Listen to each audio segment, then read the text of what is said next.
Salut la diaspora. Oh putain, sa mère. Et la vérité, les gars, je suis au milieu de la route. Je fais carrément n'importe quoi. Ça me saoule. Attends, je vais me mettre à côté là. Hop, hop, hop, hop, hop. T'as la place pour passer, wesh. Tu peux passer tranquille là. Ah! Salut la diaspora. Ça va ou quoi? Ok, donc on est là pour une nouvelle vidéo. Comme vous pouvez le constater, je suis au milieu de la route. Je suis aux Trois-Îlets, au niveau du domaine de la pagerie. Je voulais vous emmener dans un endroit calme. Vous savez que votre copine est très à l'aise pour se mettre dans des situations incongrues, dans des endroits publics. Hein? Je suis assez forte dans ça. Donc nous voici au milieu de la rue pour cette nouvelle vidéo. Je trouve que je suis pas assez au milieu de la rue là.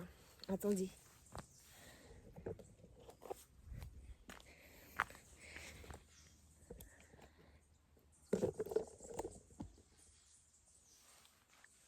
Ok, là je suis assez bien au milieu de la rue. Foutez-moi la paix, m'en balle en main, mon Dieu. We run the town.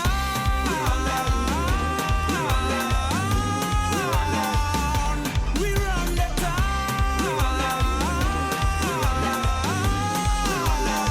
Stand up, we run the... Ben ça doit, si pour tes parents sortir après la tombée de la nuit, c'est toute une histoire. Si ta mère a tendance à te dire toutes les mauvaises choses qui peuvent t'arriver avant que tu partes faire une sortie. Si ta mère prononce WhatsApp au lieu de WhatsApp. Si ton entourage t'envoie vidéos ou médias inutiles sur le WhatsApp en question, te tient informé de l'évolution de la vie d'autrui, t'informe que tu as grossi, rouspète sans souffler jusqu'à ce que tu fasses sa requête. Ça doit si tes parents ont tout mis en œuvre pour ta réussite. Ta famille te reste loyale, ta famille t'apporte un soutien à toute épreuve. Alors, le thème de la vidéo d'aujourd'hui, c'est le retour au pays est-il obligatoirement synonyme de retour chez les parents? Et franchement, les gars, j'ai envie de vous dire oui, oui, oui. Déjà, en règle générale, enfin la plupart du temps, la grande majorité du temps, lorsqu'on part de la Martinique, de la Guadeloupe, de où vous voulez, pour aller en France, j'ai la flemme de dire France hexagonale, donc je vais dire France, ok, vous m'avez capté, on se capte, ouais. En général, c'est à l'âge de 18 ans, on est étudiant. Donc, à cet âge-là, chez tes parents, c'est chez toi, tu vois. Et si tu n'as pas vraiment de construit de foyer, le premier foyer que tu construis, c'est quand tu arrives en hexagone. Quand tu reviens, eh ben, tu n'as pas d'endroit en fait où aller à part chez tes parents. Donc, c'est passage obligatoire à moins que tu trouves un appart avant, etc. Mais souvent, tu rentres chez tes parents. Et quand tu prends le contexte socio-économique de la Martinique, difficulté de trouver un emploi. Même quand tu trouves un emploi, souvent l'emploi est sous-payé, que tu prends la cherté de la vie. Parce que c'est pas que au niveau de la bouffe que ça coûte cher. C'est au niveau du loyer aussi, les gars. Ouais, au niveau du loyer, j'ai regardé un peu et je trouve que les loyers, c'est chaud patate. Ok? Et d'ailleurs, c'est pas un hasard si chez nous, souvent, on part de chez nos parents tard, très tard par rapport à la France.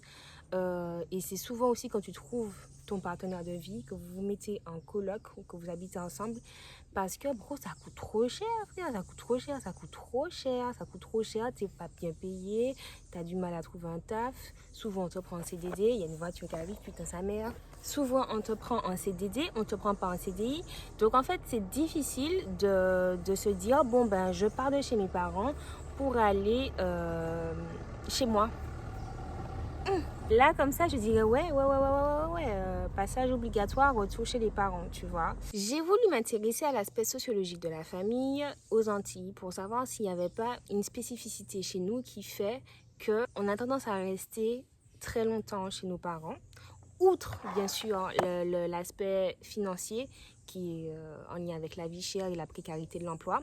J'ai pas trouvé. Donc, si vous avez des noms d'ouvrages qui parlent de ça, qui abordent le sujet, mettez dans les commentaires. Franchement, je suis super curieuse. Je serais ravie de faire une deuxième vidéo avec une réflexion plus approfondie suite aux lectures de vos recommandations.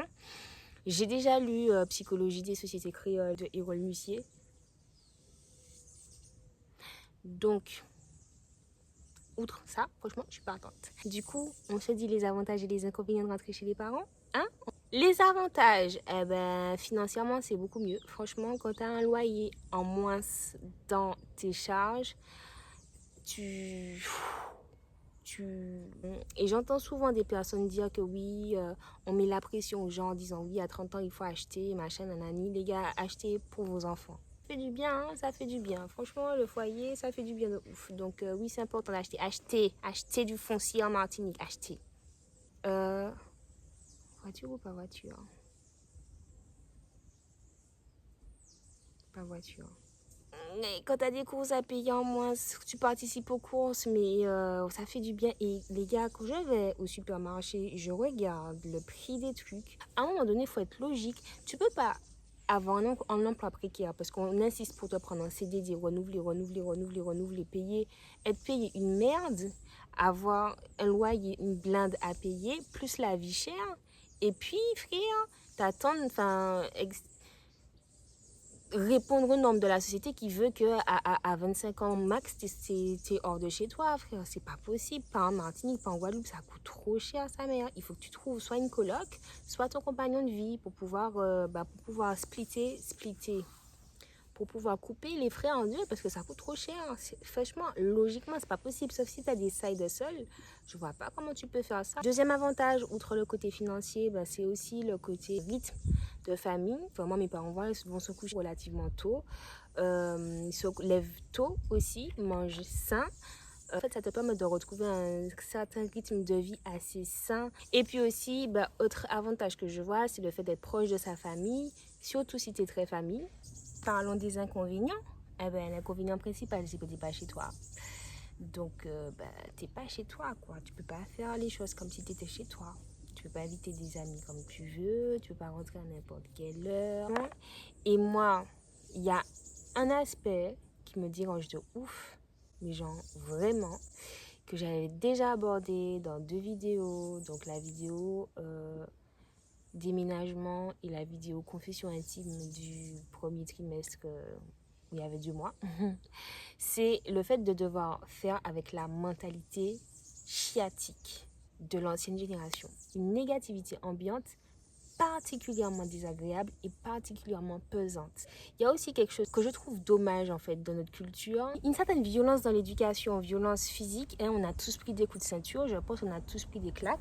On a tous déjà vu un camarade se faire humilier à l'école. On a tous déjà appris qu'on avait une grosse tête à la caisse de Carrefour quand on voulait prendre des chewing-gums et que notre maman ne voulait pas. Oui, arrêtez, on a tous vécu ça. Je sais que je ne suis pas seule. Mais bref, tout ça pour dire que oui, non, il y a une certaine violence dans l'éducation des enfants, en tout cas dans les anciennes générations, les nouvelles générations pas trop, hein. Mais ouais, dans les anciennes générations, de ma génération, j'ai 26 ans et je pense que ceux qui ont au moins le même âge que moi et plus se reconnaîtront sûrement dans ce que je dis. Et c'est une violence qui, en plus d'être acceptée socialement, est valorisée socialement. Vous voyez, quand tu vas sur Insta, tu vois plein de petites vidéos même comme ça, des memes comme ça où on trouve ça marrant, le fait que ta maman te faisait honte quand t'avais dit je sais pas moi.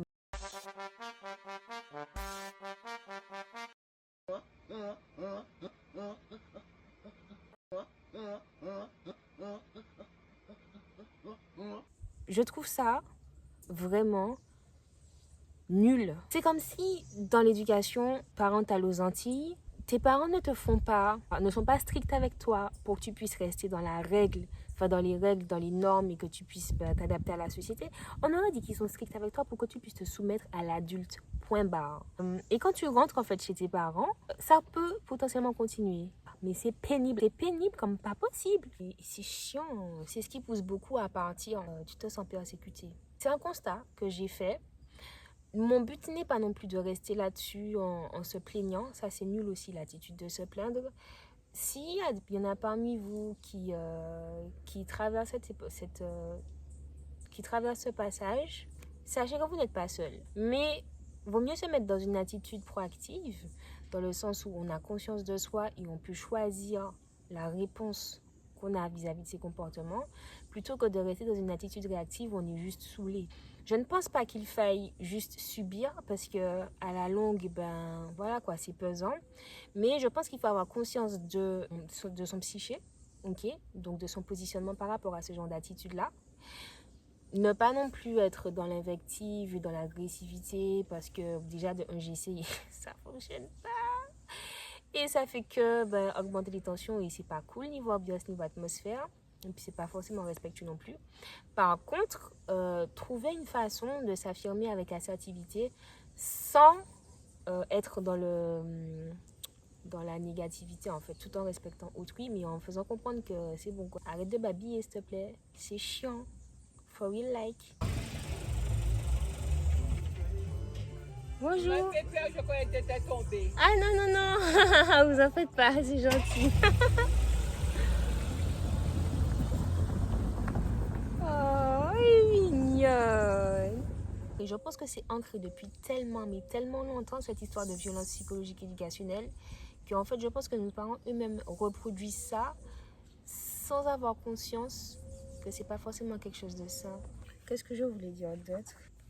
Je crois que c'est tout. Bonjour. Bonjour, je vais être dans le champ, hein. Attention. Vous êtes dans le champ? Oui, je sais. Il n'y a pas de souci, vous en faites pas.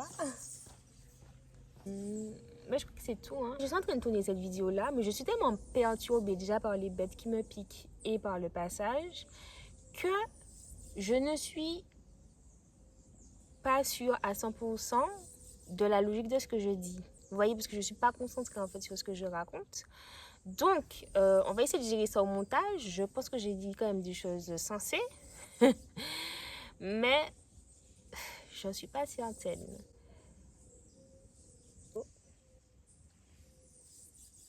J'aurais voulu vous montrer le domaine de la pagerie, mais il est fermé. Donc, je fais un petit tour à la plage. Je vous emmène avec moi. Et puis, je vais vous montrer la plage. On fait ça? Ok, donc voici là où j'étais. Je suis clairement au milieu de la rue.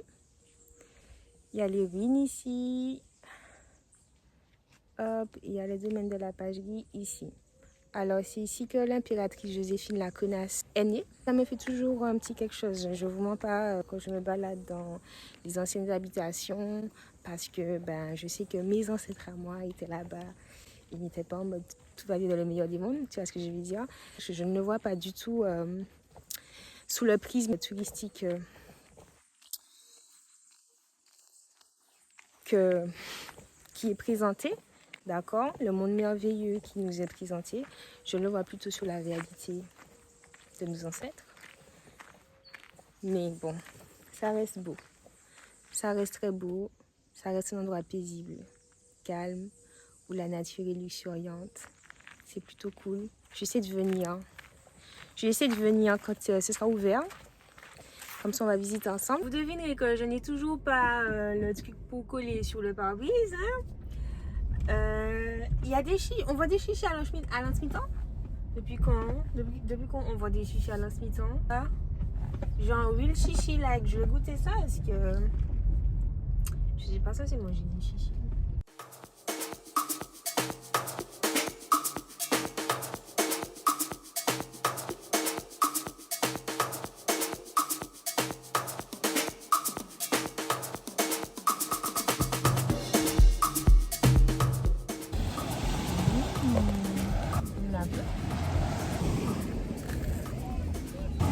Les chichis sont on fire. Je ne dis même pas comment ça sent. Et c'est full pas gras. Je vais quand même pas tout manger. Vous voyez le petit groupe de gens qui partent là. Comme j'avais trop de chichis, du coup je leur ai donné mon copain de chichis. Le monsieur il était à fond et tout. Et en fait la dame était super méchante. Je suis sûre qu'ils vont jeter les chichis. En fait les gens ils sont tellement pas habitués à la gentillesse. Et ça part de suspect. T'as quelqu'un qui te donne 6 chichis. Mais en fait, j'en avais trop. 10 chichis pour une personne, c'est trop wesh. Déjà, à partir de là, j'ai commencé à parler. Là, j'ai mangé 5. 5, c'était énorme. Voilà quoi.